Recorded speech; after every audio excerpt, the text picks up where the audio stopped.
నమస్తే, welcome to Abhinav Bharat. 2024-25 ఆర్థిక సంవత్సరానికి సంబంధించి ఏపీ ప్రభుత్వం బడ్జెట్ని అసెంబ్లీలో ప్రవేశపెట్టింది. ఆర్థిక మంత్రి పయ్యావుల కేశవ్ తన తొలి బడ్జెట్ను ప్రజల ముందుకు తీసుకొచ్చారు. అయితే ఇందులో 2,94,427 కోట్లతో బడ్జెట్ని ప్రవేశపెట్టగా దాంట్లో రెవెన్యూ అంచనా వ్యయం కింద 2,35,916.99 కోట్లుగా, ఇక మూలధన వ్యయం 32,712 కోట్లు, రెవెన్యూ లోటు 34,743 కోట్లుగా అంచనా వేశారు. అయితే ఇక్కడ ద్రవ్యలోటు 68,742.65 కోట్లుగా, ఇక రాష్ట్ర స్థూల దేశీయ ఉత్పత్తి అంటే మనం మాట్లాడుకుంటే జిఎస్డిపిలో రెవెన్యూ లోటు 4.19%గాను, ద్రవ్యలోటు 2.12% ఉండవచ్చని ఇక్కడ అంచనా కట్టారు. ఇక యువజన పర్యాటక సాంస్కృతిక శాఖకు 322 కోట్లు, పోలీస్ శాఖకు 8,495 కోట్లు, పర్యావరణ అటవీ శాస్త్ర సాంకేతిక శాఖకు 687 కోట్లు కేటాయించారు. ఇక రవాణా రోడ్లు భవనాల శాఖకు చూసుకుంటే 9,554 కోట్లు, ఇంధన శాఖ విషయానికి వస్తే 8,207 కోట్లు, పరిశ్రమలు వాణిజ్య శాఖ విషయంలో 3,127 కోట్లను ఇక్కడ కేటాయించారు ఈసారి బడ్జెట్లో. ఇంకా మనం చూసుకుంటే ఇవి కాక వివిధ ప్రాధాన్యత అంశాలను రంగాలను దీంట్లో పొందుపరుస్తూ కేటాయింపులు అయితే చేశారు. దీంట్లో మనం చూసుకుంటే ఒకసారి ఏ రంగానికి ఎంత కేటాయించారు అనేది మనం పరిశీలిస్తే టోటల్గా చూసుకుంటే పాఠశాల విద్యాశాఖకు సంబంధించి 29,909 కోట్లను కేటాయించారు.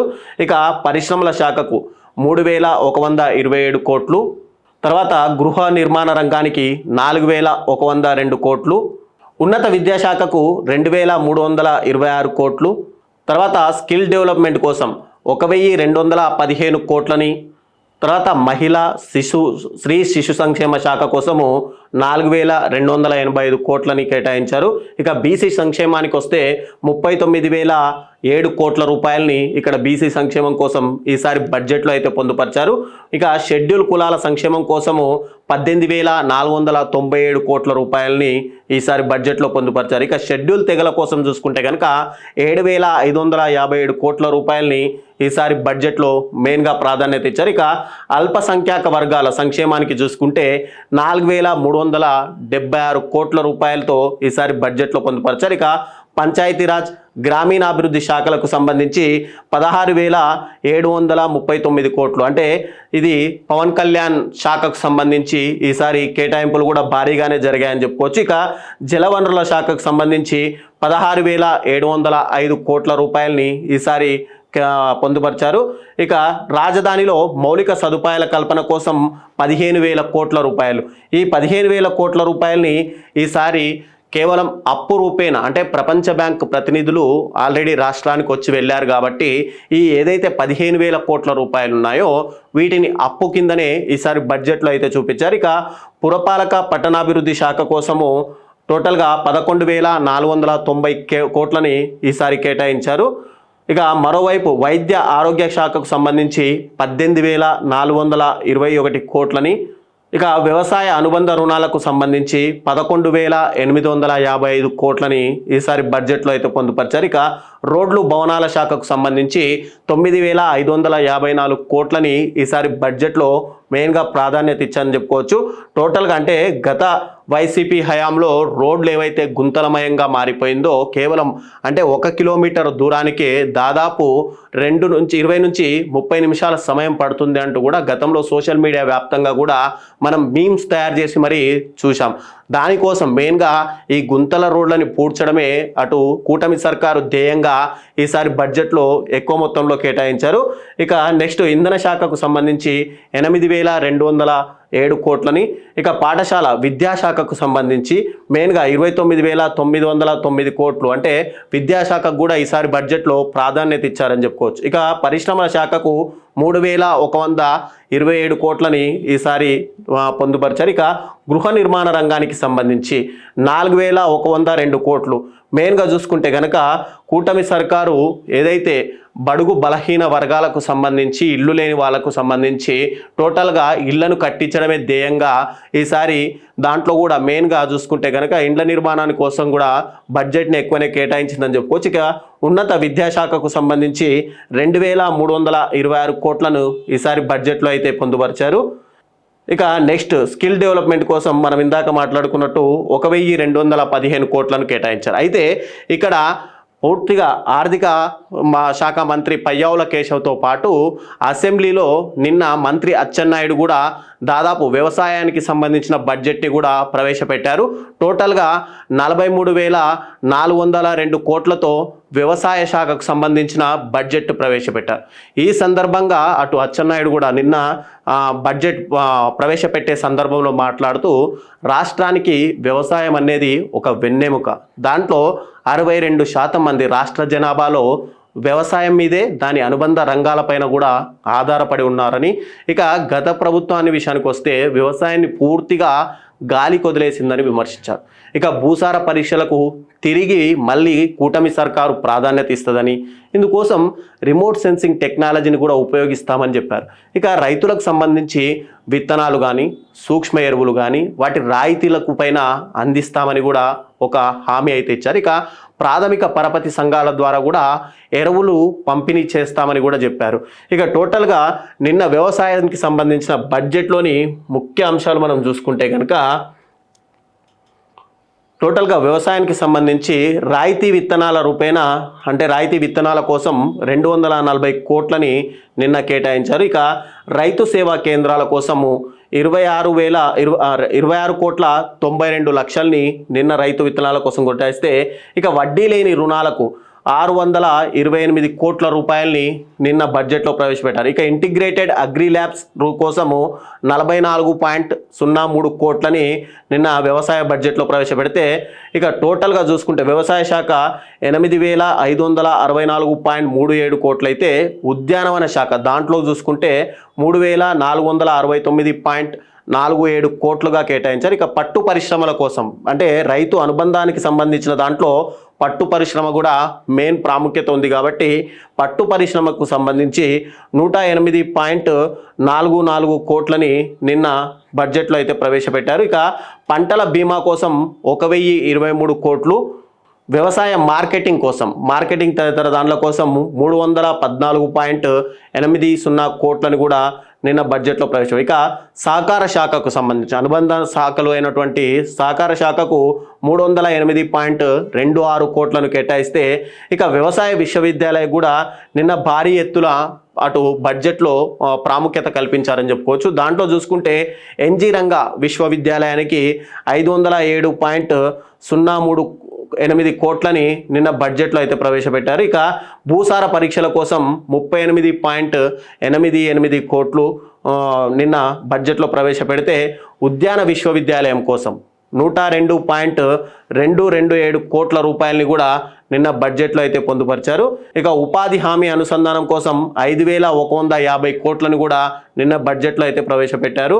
ఇక ఎన్టీఆర్ జలసిరి కోసం టోటల్గా 50 కోట్ల రూపాయలు ఈసారి వెచ్చించబోతున్నామంటూ కూడా అటు అచ్చెన్నాయుడు అయితే నిన్న అసెంబ్లీ సాక్షిగా చెప్పారు. ఇక నీటిపారుదల ప్రాజెక్టుల నిర్వహణ కోసం 14,637 కోట్లను, శ్రీ వెంకటేశ్వర పశు విద్యాలయం కోసం 171.72 కోట్లను కూడా నిన్న అచ్చెన్నాయుడు అయితే బడ్జెట్లో ప్రవేశపెట్టారు. ఇక మత్స్య విశ్వవిద్యాలయం కోసం 38 కోట్లని, తర్వాత పశు సంవర్ధక శాఖకు సంబంధించి 1,095.71 కోట్లను కూడా పశు సంవర్ధక శాఖ కోసం నిన్న బడ్జెట్లో ప్రవేశపెడితే, ఇక మత్స్యరంగం అభివృద్ధికి కానీ దానికి టోటల్గా 521.34 కోట్లని కేటాయించారు. ఇక విత్తనాల పంపిణీకి 240 కోట్ల రూపాయలని నిన్న బడ్జెట్లో అయితే ప్రవేశపెట్టారు. ఇక ఎరువుల సరఫరాకి 40 కోట్ల రూపాయలు ప్రవేశపెట్టారు. అయితే ఇక్కడ మనం గమనించాల్సింది ఏంటంటే, టోటల్గా కూటమి సర్కారు అధికారంలోకి వచ్చి 5 నెలలు గడిచిపోయింది. మొదట ఓటాన్ అకౌంట్ ప్రవేశపెట్టి ఇప్పుడు మాత్రమే పూర్తి బడ్జెట్ తోటి అటు అసెంబ్లీలో అయితే ప్రవేశపెట్టారు. ఇక ఈ పూర్తి బడ్జెట్కి గతంలో కూటమి అంటే అధికారంలోకి రాకముందు ఇచ్చిన హామీలేంటి, మేనిఫెస్టోలో పొందుపరిచిందేంటి, ఇప్పుడు టోటల్గా బడ్జెట్లో కేటాయించిందేంటి అనేది మనం ఒక్కసారి చూస్తే, ముందుగా కూటమి ప్రభుత్వం అధికారంలోకి రాకముందు ఒక్కసారి మేనిఫెస్టో రిలీజ్లో ఏం చూపించారు, మేనిఫెస్టోలో ఏమేమి ఉన్నాయి అనేది ఒక్కసారి మనం చదివి వినిపిద్దాం. ఆ తర్వాత బడ్జెట్లో ఏ రంగాలకు ప్రాధాన్యత ఇచ్చారు, ఏ రంగాలకు మొండి చేయి చూపించారు అనేది కూడా చూస్తే టోటల్గా ఇది 2024 ఎలక్షన్స్లో ఉమ్మడి మేనిఫెస్టో. టోటల్గా భారతీయ జనతా పార్టీ, టీడీపీ, జనసేన 3 పార్టీలు కలిపి ఉమ్మడి మేనిఫెస్టోని అయితే రిలీజ్ చేశాయి. ఈ ఉమ్మడి మేనిఫెస్టోలో టోటల్గా చూసుకుంటే మనం ఒక్కసారి మేనిఫెస్టో చదివి వినిపిస్తాను. ఆంధ్రప్రదేశ్ ప్రజల భవిష్యత్తు కత్తిమొనపై వేలాడుతుంది. ప్రపంచంలోనే అత్యంత శక్తివంతమైన తెలుగు జాతి నేడు ఆంధ్రప్రదేశ్ పరిస్థితిని చూసి తలదించుకుంటుంది. లూటీ కోసము 13 లక్షల కోట్ల అప్పు చేసి రాష్ట్ర ఆర్థిక వ్యవస్థను దివాలా తీయించారు అన్నారు. ఇక్కడ కూటమి సర్కారు అధికారంలోకి రాకముందు రాష్ట్ర అప్పులు అంటే జగన్మోహన్ రెడ్డి చేసిన ప్రభుత్వం అప్పులు 13 లక్షల కోట్లు అని చెప్పారు. తర్వాత ఈ 5 నెలల నుంచి చంద్రబాబు నాయుడు ఏ బహిరంగ సభల్లో మాట్లాడినా కూడా రాష్ట్రానికి 14 లక్షల కోట్ల అప్పులు మిగిల్చిపోయారు, రాష్ట్రం మొత్తం దివాలా తీసింది అని. అయితే ఇక్కడ నిన్న బడ్జెట్ ప్రసంగంలో టోటల్గా పయ్యావుల కేశవ్, ఆర్థిక శాఖ మంత్రి పయ్యావుల కేశవ్ బడ్జెట్ ప్రవేశపెట్టేటప్పుడు టోటల్గా గత ప్రభుత్వాన్ని నుంచి అప్పుల రూపేణా 6.6 లక్షల రూపాయలు వచ్చిందని. మరి ఇక్కడ చంద్రబాబు మేనిఫెస్టోలో చెప్పిన 13 లక్షలు అవ్వచ్చు, లేదంటే గత 5 నెలల నుంచి బహిరంగ సభల్లో మీటింగ్లలో చెప్పిన 14 లక్షల కోట్లు కావచ్చు. మరి ఇక్కడ నిన్న బడ్జెట్లో మాత్రం 6,60,000 కోట్లుగా తేలింది. అంటే ఇన్ని రోజులు చంద్రబాబు అసలు అబద్ధాలను చెప్తూ ప్రజలకు తప్పుదోవ పట్టించే ప్రయత్నాలు చేశారా అనేది ఇక్కడ ప్రశ్నార్థకంగా మారింది. ఇక నెక్స్ట్, గత 5 ఏళ్ళు అన్ని రంగాల్లో రాష్ట్రం తిరోగామి దిశలో పయనిస్తుంది. సమాజంలో ఎటు చూసినా అభద్రత, అశాంతి, హత్యలు, ఆత్మహత్యలు కానవస్తున్నాయి. ధరలు, పన్నులు, ఛార్జీలు, అప్పుల బాధుడితో ఒక్కో కుటుంబంపై 8 లక్షల భారం మోపారు. 10 ఇచ్చి 100 కొట్టేస్తూ నవమోసాలు చేస్తున్నారు. పట్టభద్రుల నిరుద్యోగంలో 24%తో దేశంలోనే ఏపీ మొదటి స్థానంలో, రైతు ఆత్మహత్యల్లో 3వ స్థానంలో, 18 ఏళ్లలోపు బాలికలపై జరుగుతున్న అత్యాచారాల్లో 2వ స్థానంలో ఉంది. పోలవరం నదుల అనుసంధానాన్ని గోదాట్లో ముంచేశాడు. సంపద సృష్టి, ఉపాధి కల్పన, కేంద్ర ప్రజా రాజధాని అమరావతిని విధ్వంసం చేశాడు. SC, ST, BC, minority sub plan నిధులు 1,00,000 కోట్లు దారి మళ్లించారు అంటూ మనకు మేనిఫెస్టోలో చెప్పారు. ఇక మేనిఫెస్టోలో చూసుకుంటే టోటల్గా ఏమేమి ఇస్తామన్నారో ఒక్కసారి మనం చూద్దాం. సూపర్ 6 హామీ పథకాలు అయితే ఇచ్చారు. దాంట్లో చూసుకుంటే కనుక యువతకు 20 లక్షల ఉద్యోగాలు, నెలకు 3,000 రూపాయల నిరుద్యోగ భృతి. ఒక్కసారి ఈ పాయింట్స్ అందరూ గుర్తుపెట్టుకోవాల్సింది. ఇప్పుడు ఎక్కడెక్కడ మొండి చేయి పడ్డది, కూటమి ప్రభుత్వం ఏ హామీలు ఇచ్చింది, బడ్జెట్లో ఎందుకు వాటిని ప్రవేశపెట్టలేదో దాని గురించి మాట్లాడేటప్పుడు యువతకు 20 లక్షల ఉద్యోగాలు, నెలకు 3,000 నిరుద్యోగ భృతి, స్కూలుకు వెళ్ళే ప్రతి విద్యార్థికి ఏడాదికి 15,000 రూపాయలు, ప్రతి రైతుకు ఏటా 20,000 ఆర్థిక సాయం, ప్రతి మహిళకు నెలకు 1,500 రూపాయలు, అంటే 19 సంవత్సరాల నుండి 50 సంవత్సరాలు నిండిన వాళ్ళకి నెలకు 1,500 రూపాయలు. ఇక ప్రతి ఇంటికి ఏడాదికి ఉచితంగా 3 గ్యాస్ సిలిండర్లు, మహిళలకు ఉచిత బస్సు ప్రయాణం. దీంట్లో నెలకు నిరుద్యోగ భృతి ఎవరి అకౌంట్లలో అయినా పడుతున్నాయా? ఇంతవరకు నిరుద్యోగుల అకౌంట్లలో నిరుద్యోగ భృతి పడిన దాఖలాలు కనిపించట్లేదు. ఇక 20 లక్షల ఉద్యోగాల కల్పన అన్నారు. ఓకే, కూటమి ప్రభుత్వం అధికారంలోకి వచ్చి 5 నెలలే గడుస్తుంది కాబట్టి సమయం పడుతుంది ఉద్యోగ అవకాశాలకు అనుకుందాం, కానీ నిరుద్యోగ భృతికి మాత్రం మొండి చేయి. ఇక స్కూలుకు వెళ్ళే ప్రతి విద్యార్థికి ఏడాదికి 15,000 రూపాయలు అన్నారు. ఇప్పటి వరకు రాష్ట్రంలో ఏ ఒక్క విద్యార్థికి కూడా 15,000 రూపాయలు వేసిన దాఖలాలు కనిపించట్లేదు. ఇక ప్రతి రైతుకు ఏటా 20,000 ఆర్థిక సాయం అన్నారు. ఏటా 20,000 ఆర్థిక సాయము రైతులకు ఇంతవరకు అందినట్టు కూడా కనిపించట్లేదు. ఇక మహిళలకు నెలకు 1,500, 19 నుంచి 59 సంవత్సరాల లోపు మహిళలకు అన్నారు. ఇక్కడ ఎక్కడా కూడా మహిళల అకౌంట్లలో ఈ డబ్బులు పడిన దాఖలాలు కనిపించట్లేదు. ఇక ప్రతి ఇంటికి ఏడాదికి ఉచితంగా 3 గ్యాస్ సిలిండర్లు, 5 నెలల తర్వాత దీపావళి కానుకగా నిన్న రీసెంట్గానే అటు ఏడాదికి 3 సిలిండర్ల పథకాన్ని ప్రవేశపెట్టారు. ఇక మహిళలకు ఉచిత బస్సు ప్రయాణము ఇప్పటి వరకు కూడా అమలుకు నోచుకోలేదని చెప్పుకోవచ్చు. ఇక ఇంటింటికి రక్షిత తాగునీరు, ప్రతి ఇంటికి కుళాయి కనెక్షన్, పూర్ టు రిచ్ పేదలను సంపన్నులు చేసే దిశగా public private peoples partnership P4 పథకాలు, రాష్ట్ర వ్యాప్తంగా స్కిల్ సెన్సెస్ చేపట్టి తద్వారా ప్రజల నైపుణ్యత స్థాయిని పెంచుతాం. సౌభాగ్య పదం కింద చిన్న మధ్య తరహా పరిశ్రమలకు, అంకుర సంస్థలకు ప్రాజెక్టు వ్యయంలో గరిష్టంగా 10 లక్షల వరకు సబ్సిడీ, రాష్ట్ర స్థూల ఉత్పత్తిని త్వరితగతిన పెంచడానికి పటిష్టమైన చర్యలు, ప్రజా రాజధాని అమరావతి నిర్మాణాన్ని కొనసాగిస్తూ అన్ని ప్రాంతాల అభివృద్ధి అంటూ ఇక బీసీలకు సంబంధించి అంటే కొన్ని దానిలకు కూడా డిక్లరేషన్లు అయితే ప్రవేశపెట్టారు. బీసీలకు 50 సంవత్సరాలకే నెలకు 4,000 పెన్షన్, బీసీల రక్షణ కోసం ప్రత్యేక చట్టం, బీసీ సబ్ ప్లాన్ ద్వారా 5 ఏళ్లలో 1,50,000 కోట్ల ఖర్చు చేస్తాం. ఇక స్థానిక సంస్థలు నామినేటెడ్ పదవుల్లో 34% రిజర్వేషన్ అంటూ కూడా బీసీలకు కొన్ని ఇచ్చారు. తర్వాత యాదవుల కుర్లకు, తర్వాత చేనేత ఉత్పత్తులకు సంబంధించి, నాయి బ్రాహ్మణులకు సంబంధించి కొన్ని డిక్లరేషన్లు కూడా ప్రకటించారు. ఇక గీతా కార్మికులకు, వడ్డెరలకు, టోటల్గా ఉద్యోగస్తులకు సంబంధించి, పెన్షనర్లకు, ఇక రజక అంటే ధోబీఘాట్ల నిర్మాణానికి సంబంధించి ప్రోత్సాహం, విద్యుత్ ఛార్జీల రాయితీ, ఇవన్నీ కూడా మత్స్యకారులకు సంబంధించి, ఇక స్వర్ణకారుల అభివృద్ధికి కొత్తగా కార్పొరేషన్, వైకాపా గూండాలకు శిక్ష పడే విధంగా చర్యలు అంటూ ఇదొకటి కొద్దిగా అమలవుతుందని చెప్పుకోవచ్చు. ఇంకా పాడి రైతులు, కాపు సంక్షేమం, మహిళా సంక్షేమం, ఆర్యవైశ్య సంక్షేమం అంటూ కూడా చాలా వరకు మనకు మేనిఫెస్టోలో అయితే కొనసాగించారు. ఇక టోటల్గా ఈ మేనిఫెస్టోలో ఇచ్చింది ఏంటి, బడ్జెట్లో మొండి చేయి చూపించింది ఏంటి అనేది మనం ఒక్కసారి మాట్లాడితే, ముందుగా టోటల్గా అంటే ఏ హామీలు ఇచ్చారు బడ్జెట్లో, అంటే హామీలు ఇచ్చారు, పథకాలు మేనిఫెస్టోలో ఏవి రాలేదు. ఇక మహిళలకు ఉచిత బస్సు ప్రయాణం, ఆడబిడ్డ నిధి ప్రస్తావన ఈసారి బడ్జెట్లో పూర్తిగా తప్పుదో పట్టించారని చెప్పుకోవచ్చు. మహిళలకు ఉచిత బస్సు ప్రయాణం గురించి పయ్యావుల కేశవ్ బడ్జెట్లో మాట్లాడలేదు. ఇక ఆడబిడ్డ నిధి ప్రస్తావన అసలు ఊసే లేదు అని చెప్పుకోవచ్చు.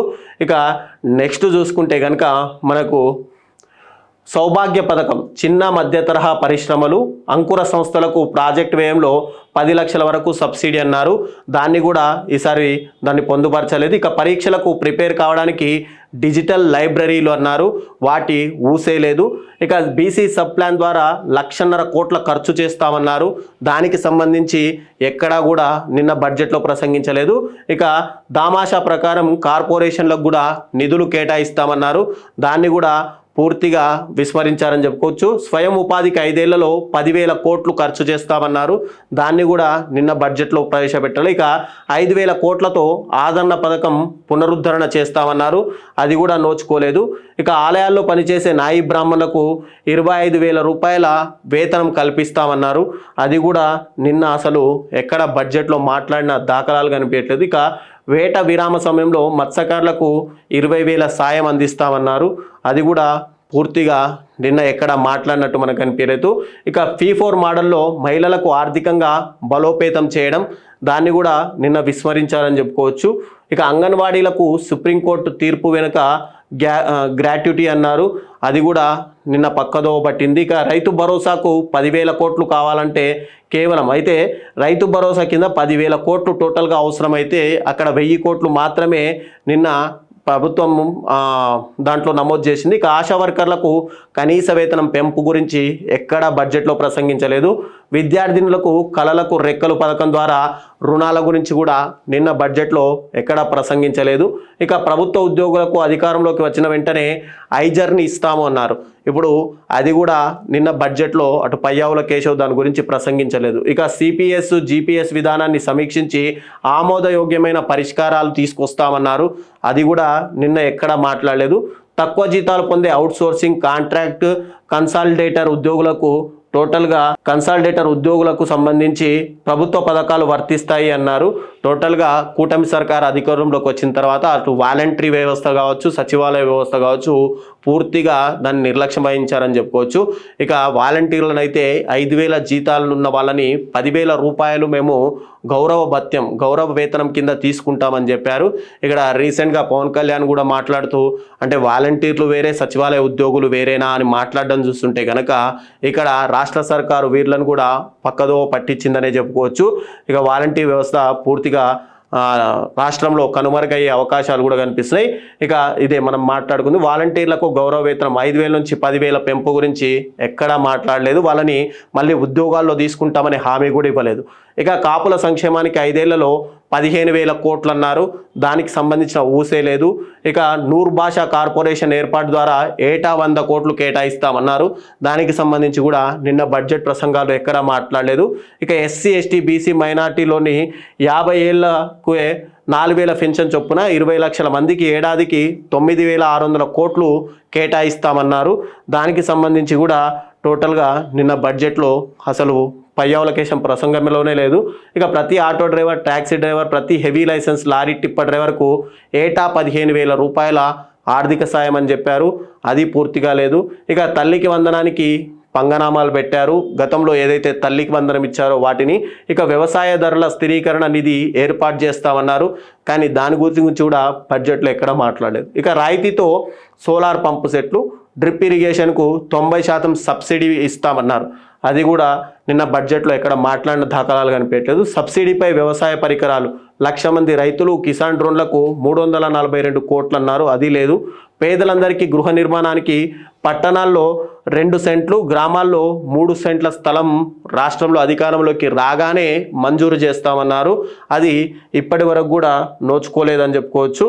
ఇక నెక్స్ట్ చూసుకుంటే గాలేరు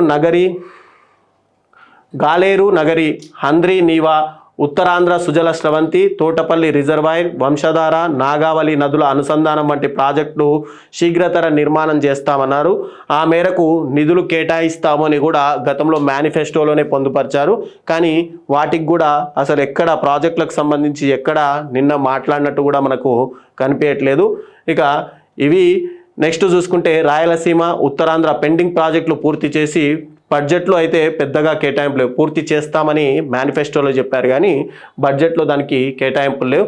ఇక ఉచిత బస్సుకు ఇంకా స్టార్టింగ్ ట్రబులే అని మనం చెప్పుకోవచ్చు. ఇప్పటివరకు ఉచిత బస్సు అని చెప్పడమే కానీ ఇంకా ఉచిత బస్సు అమలైన దాఖలాలు కనిపించలేదు.